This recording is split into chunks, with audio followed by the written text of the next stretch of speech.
Hey, this is Sky. Welcome to my YouTube channel. It's bright and early. Daily discipline. Mind, body, and soul. This is how we get through Sunday. Hope you guys are going to have a good week. Set your mood right. We're going to do our Sunday study group for warriors. This is how we get down every single Sunday. If you're new to the channel, welcome. I just go through my notes, give you guys something extra to think about. It's part of a program that I live, that I coach, and that I mentor. I study every single day. And if you want to get on the Mind, Body, and Soul program and change your life and level up, you can contact me. I always put the website below. Let's just jump into this. Have you ever considered that your narcissism is keeping you from lasting relationships and sabotaging the ones that you currently have? Long-term relationships, particularly marriage, isn't for selfish people. So if you're a selfish person, you're going to have to work on that in order to even have relationships. You may be in a cycle of relationships where you find a woman, you go through the motions, and then after a year or 6 months, who knows how long, it's over, and you can never figure out why. This is probably why. Here's the next one. There's a particular type of outlook, a perspective, that people call a periscope perspective. If you hear some noise in the background, it's because I got the back door wide open. It's like 63 degrees out right now. It's beautiful. We're normally at like 85 degrees. So if you hear some engines and stuff, those are the airplanes from Embry-Riddle Aeronautical University. The students fly early in the morning in these little white planes. But there's this periscope perspective. You ever heard of that? A periscope is, that thing from the submarines where they look through it, they push it up, and a little tube comes out of the water. At least you've seen it in the movies. And that's their perspective. They're living in a clouded, dark world where they don't see what's really going on. And maybe every once in a while, they poke their head up, look through their periscope to see a little bit of little perspective of reality, this little tiny viewpoint. And then they pop their head back down. And these people are so annoying because they're the ones that are going to be the first to try to tell you how the world works. They're the ones that are first going to be the first ones to tell you, oh, Sky, let me tell you how shit is. What the hell do you know?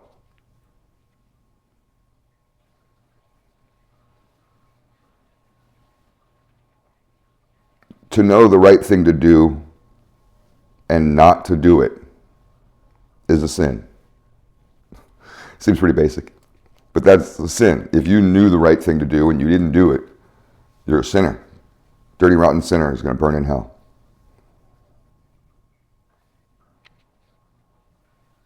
There's only two emotions. You think, well, Sky, there's a whole range of emotions. There's only two. Fear and love.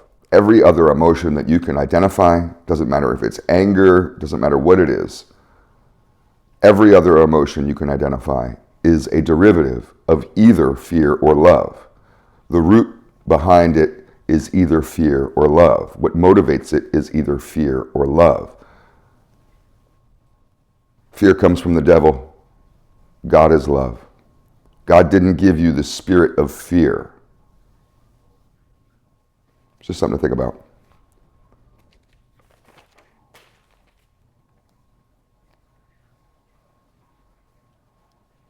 If you want to find your way in life, you must want to be found. There's some people that are lost, but they're hiding from the search party. And you may have people searching for you. I saw this when I was homeless. This girl, she was young, and she was on the streets. She had this shitty boyfriend who ended up leaving her. And her parents came to find her one day. They came up to the block that I was living on, and they asked a bunch of people, have you seen her? Have you seen her? Have you seen her? We'd all seen her, but we were told by her to don't say nothing. And she was hiding. There's a public bathroom. She was hiding in the bathroom, looking out the crack of the door at the people that came to save her. So if you want to find your way on this path of life, you have to want to be found. Because you may not be able to survive on your own. You may not be able to find your little utopia on your own. You may not be able to do it on your own. Most people can't. We're not islands unto ourselves. Most success doesn't happen in solitary. You hear these guys that say, I did it all myself, and you really envy that. Sounds so good. It's not true. It's always a lie.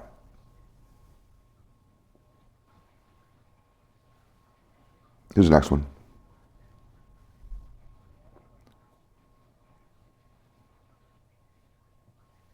Your internal worth overrides your external appearance. Now, we know that. Your mommy told you that. You believe that. You tell your kids that. But this is a delusion. It's a delusion of idiots. And I'm sorry, but it's true. Nobody is going to be able to see your internal worth without getting to know you. And it may take years. You may have friends that have known you for 10 years and they don't really see your internal worth. Most people won't get to see that. Not until they sit down with you and really, really get to know you. No, on first glance, on first meeting, in the first 10 meetings, most likely, all they're going to see is your external appearance. That's how they judge you. People don't like when I talk about this. Your image matters. Successful people understand this, and I'm not suggesting that all successful people are these style gurus. But pay attention to your image. You guys out there that don't pay attention to your image, you're absolutely weak men who go nowhere. You absolutely are. To be powerful in an argument, you must be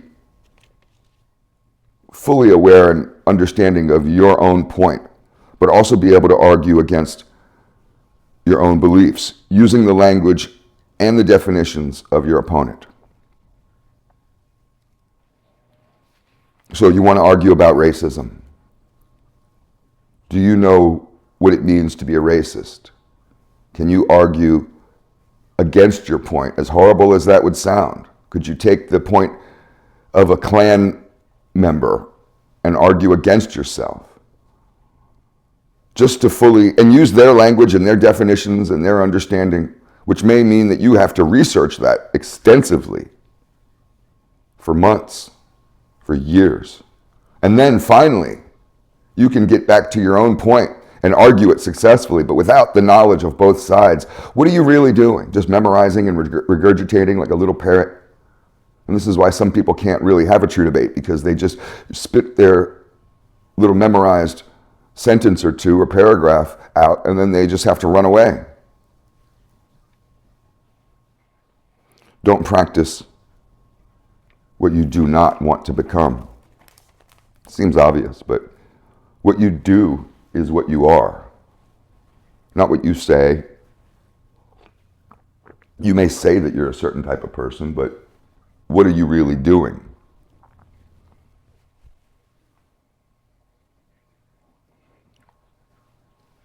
Morality emerges out of repeated interactions with others, unless you're a psychopath.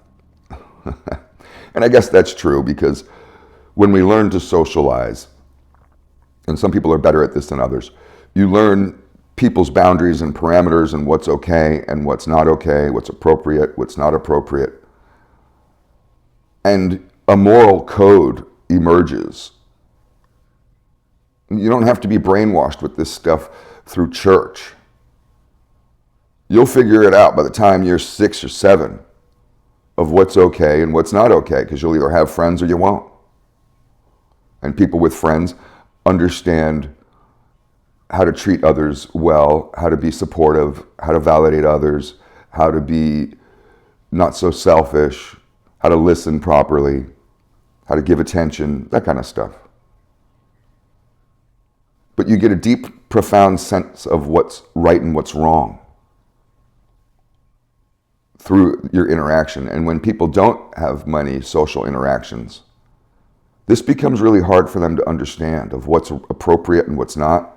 They may act weird or awkward, but they may not understand really what's right and what's wrong. The basic stuff. They may have some twisted, weird view because nobody has ever told them, hey, I don't like that.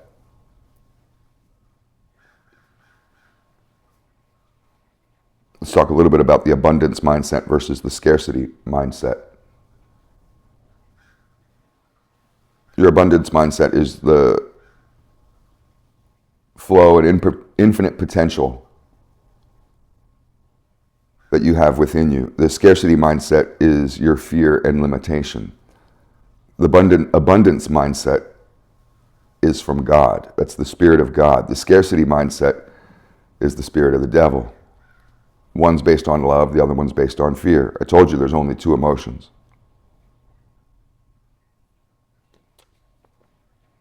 Now, you might have a competitive mindset, and there's nothing wrong with being competitive as long as you're not nasty when you're doing it. Nobody likes a sore loser, and nobody likes a dickhead who can't win properly.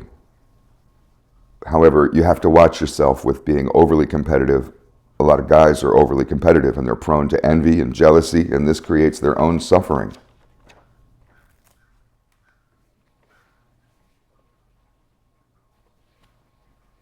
We can end on this one. Stop rationalizing your procrastination. Just get it done. Whatever happened to that guy, Larry the Cable Guy? Get her done. Used to see those bumper stickers and t-shirts everywhere around here. I wonder if he was actually a cable guy. But stop rationalizing